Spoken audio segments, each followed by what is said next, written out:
In this video, we're going to look at working with patterns. Now, to start with, on the Instrument tab, I'm going to load in some French horns, and I'm not going to use the key switch version. I'm going to go to the Portato horns, and we see here we have velocity switching. And I'm going to take this 2.0, which determines the length of the Portato, and load that in for the sound. Now, I'm going to switch to pattern mode. Now, here, patterns are loaded onto individual keys on the keyboard, and they can be loaded uniquely for each of the 16 parts. Now, you can put one pattern onto every individual key, so you could theoretically have up to 128 per part, although in practice, you'll probably only use a few. Now, when we're in pattern mode here, the idea is that we can audition them from here, and then we can load them into the parts, or we can even drag and drop them into the DAW. So let's go to brass, and I'm going to start with some French horn ones. Now, to audition, I'm going to click this pattern audition button, and as I click on the patterns, they'll play.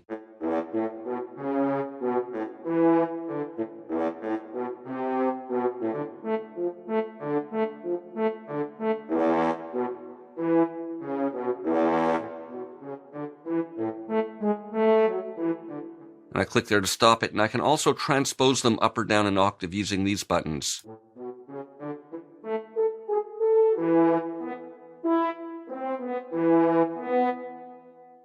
And when it's transposed down low like that, of course, there are no notes being triggered in that range. So let's go back to the neutral triggering, and let's load in some patterns. Now, we can either double-click a pattern, and that'll load it onto C0 at the bottom, or we can just drag it onto the note that we want. So I'm going to take this first one, and I'm going to drag it up high out of the playable range of the instrument. And there it is on C sharp. I meant to aim for the C. Let me do that again. I just click that X to clear, in this case, the single pattern, but it'll clear all the patterns that are associated with that part. So there we go on the C, and I'll hit that note. And I hit it again to stop it. And that's in latch mode. You'll recall in the first video I showed in the preferences, we have MIDI patterns. When this is on, it means that it's a latch mode, and you hit the key once to trigger it, hit it again to stop the trigger, versus when this is disabled. Now I just need to keep my finger down, and as soon as I release my finger from the note, it'll stop. But let's go back to here and put it back on and drag some more patterns in. Let's take maybe this one over here. I'll audition it. All right, that's fine. I'll take that and I'll drag that to the note next to it. And let's take a trombone one. And even though it's a trombone one, it's going to trigger the French horn that's loaded in to this part. Let's listen to this. Okay, that's working nicely. I'll drag that over here. And we have our 3 trigger notes.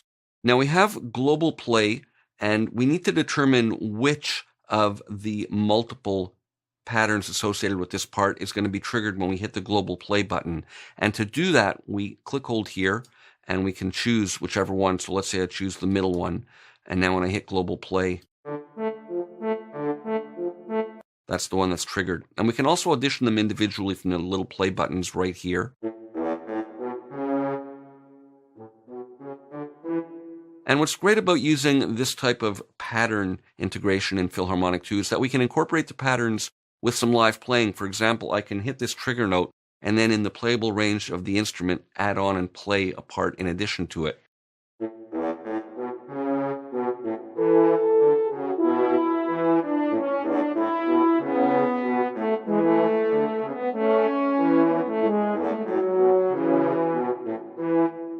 So that works nicely.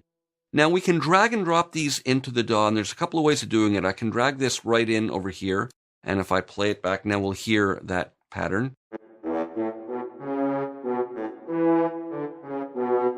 But we can also drag it in from over here, and the advantage of doing that is we can take advantage of the intensity sliders here and the key and quantize. Now let me show you how this works. Let's say I'll select this first one, and we have this intensity slider which scales the MIDI velocities of the notes in the pattern. So let's play this pattern.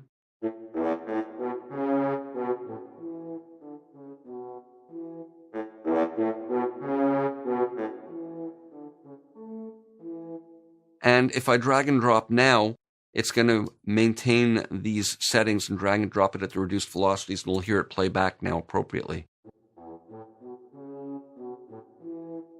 And same thing goes for the transposition. So we can set the key individually for each of these patterns. That one's in A, and the second one is in D, and the third one is in A. So maybe I want them all to play in the same key. I'm going to click there and transpose this one up, so that's also playing in A. And now when I trigger the D, we'll hear it, this D trigger note, we'll hear it in the same key as the others.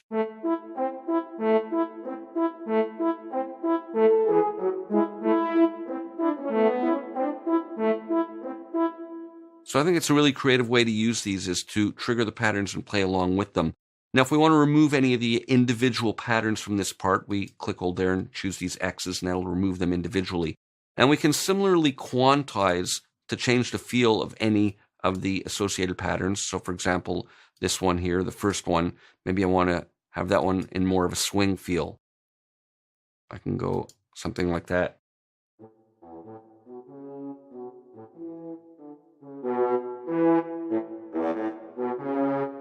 So we can do that uniquely for each pattern. Now with the key, we can set them uniquely here, or again, like I showed you in the first video, we can set this over here and it'll override the individual keys and just set all the patterns to this global key.